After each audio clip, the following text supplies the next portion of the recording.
మీకు అన్యాయం జరిగింది అంటున్నారు, పార్టీ మారే విషయాన్ని కూడా అంటే పునరాలోచిస్తున్నా అంటున్నారు. మరి ఏంటి సార్, అంటే మీరు ఇంత సీనియర్ నాయకుడు, మెజార్టీ గెలిచారు బాబు. ఒకటి, నా గురించి పార్టీతో నాకున్న అనుబంధం మీకు తెలుసు బాబు.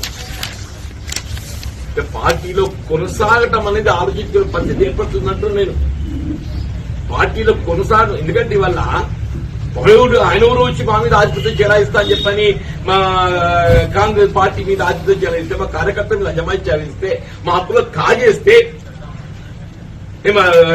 కాంగ్రెస్ కార్యకర్తల యొక్క హక్కులను కాపాడలేక ఏం చేయాలి నేను? Please guide me, please guide మీ.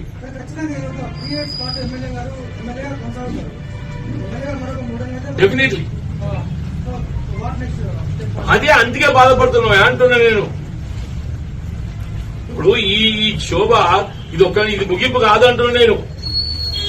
ఇట్లా ఈ విధమైన ఈ వేధింపులు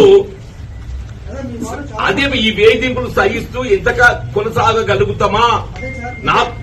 నాకు నేను ఏదైతుందో, నా మనోవేదన ఏదైతుందో ఎక్స్ప్లెయిన్ చేస్తున్నా.